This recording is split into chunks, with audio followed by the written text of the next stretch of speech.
Welcome to Module 5. Lots of great things to explore here in Module 5. We're going to be discussing the role of teacher evaluations in both teacher and school improvement. We're going to be looking at some of the benefits and also some of the challenges of teacher evaluation. I think everyone would agree there's some great things about teacher evaluations, and there's some real challenges and frustrations too. And as we are kind of on the cusp here in Ohio of a kind of revised OTES 2.0, they're calling it, we're going to see some of those, hopefully, some of those challenges and frustrations be addressed. And I think they are addressing those things, which is great. And I think one of those frustrations that people often talk about is value added. And they're definitely going to address that for sure. But I think they'll still think it's important to be learning about value added, considering it's still a part of our current OTES model here for sure. All right, as far as the reading goes, we're finishing up the Glickman text here, looking at the cultural task of supervision. Love this stuff. Looking at facilitating change, addressing diversity, and building community. All big pieces of kind of being an administrator and really growing a great school culture and district as well. And then also this Linda Darling Hammond piece here on value added. All right, as far as what you're going to be watching, three videos that I found that I think will be really great for you to look at. Both there's two of them that are by Charlotte Danielson. The first one and the third one. The third one is that meaningful teacher evaluations. It's a speech she gave, about 20-minute speech about how we can create a teacher evaluation system that's actually meaningful, something where teachers can grow, and it isn't so much about, oh, I got you, oh, I found you doing this, oh, you do that. It's more about teachers growing, because we know that teacher growth, teacher improvement is directly linked to student achievement, and I think just overall student well-being. I mean, if teachers are doing great things in the classroom, I think kids want to be there. They're excited. They feel like they have somebody they can, as a touchstone in their school. And I know as a classroom teacher myself, anytime that I can get professional development that's going to help me impact kids and do great things for kids, it's a slam dunk. It's a win. The other two there, the one in the middle, teacher evaluation and value added measures, that one is Linda Darling Hammond, and she's giving a speech about value added and a little bit about just kind of the role of that in teacher evaluation. And then the first one here is Charlotte Danielson's framework, which, if you don't know, OTES, our Ohio Teacher Evaluation System, was based on some of her work in her framework that she put together for teacher evaluation. Charlotte Danielson's also a name you may recognize if any of you have been following any of the Ohio teacher leadership material that's been coming out with the framework and the new standards and the toolkit. And they had a summit last year for the first time. Very exciting stuff. Charlotte Danielson writes quite a bit on teacher leadership as well, mainly informal teacher leadership she really believes in, but she writes about both formal and informal teacher leadership. So that's a name also that I think would be great, even beyond teacher evaluation, for you to kind of look at. She does have some critics out there. I'm open about that. So if any of you see anything like that out there, there are people that are pretty vocal about her work, but there are also a lot of people that are very vocal in a positive way too. So you can make up your own mind on Charlotte Danielson. As far as the discussion question that's here, asking how effective is teacher evaluation in your school district or in your school, you can choose whichever one, in improving really two things: teaching and then student learning. Now, as I said before, those things should be linked together, and they are linked together.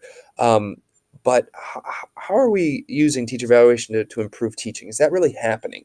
Are teachers getting better at their craft as a result of teacher evaluation, or are they kind of just jumping through the hoops on the day of the evaluation? And I know I've seen really a little bit of both. And in talking with teachers, and even myself going through OTES for years and years and years, that formal evaluation day, boy, you've got everything polished and ready to go, and it takes a long time, and your lesson plans. And I mean, it is just, you've analyzed data, you're doing all these things. And I know a lot of teachers talk about how many hours they put into preparing for a formal observation. It's real. It is. I've been through it.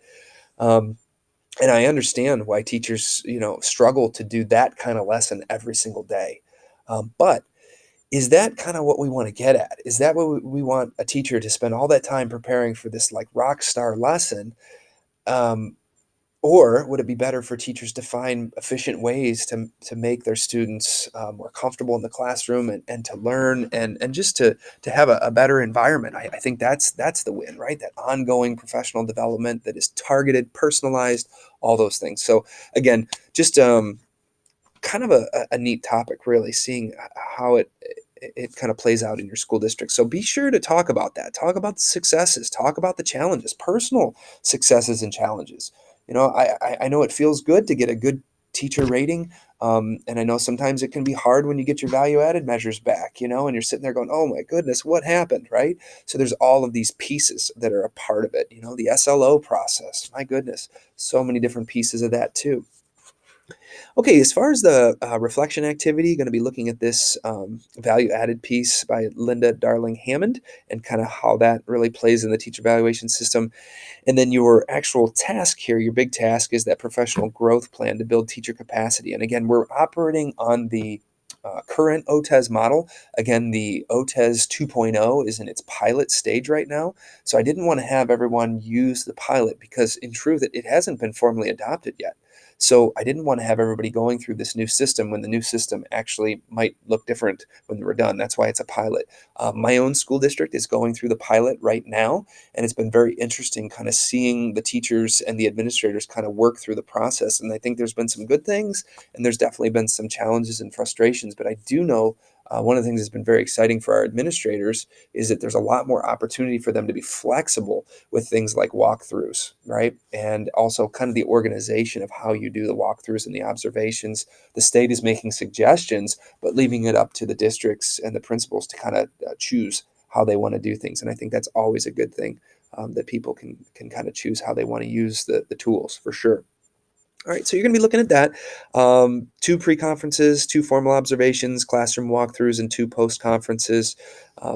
You're going to be looking at the same teacher all the way through and make sure that you do gather some data, qualitative data. So again, qualitative is kind of what you feel, what you see, the overall vibe of a class. You might not be able to quantify it, but just how does it feel? What do you see on the walls? All those kind of things. And then the quantitative data would be some hard numbers if you can get some data as far as how many opportunities students have had to collaborate or to kind of share in class, or different things like that. You can actually ascribe more numerical data to. Um, so yeah, so these are all the great things you're going to be getting into. A lot of neat pieces for you to be able to really kind of pick apart and put back together and to really reflect. Because again, as potential administrators, teacher evaluations are going to be a big part of your job. I know in my own district, we're pretty light on the administrative side. So they do a lot of teacher evaluations, lots and lots and lots of teacher evaluations. So it's definitely something to be considering or to consider when you're going through the process yourself. All right. I hope you have a great, great week. If you have any questions, let me know. Feel free to reach out, and I'll talk to you soon. All right.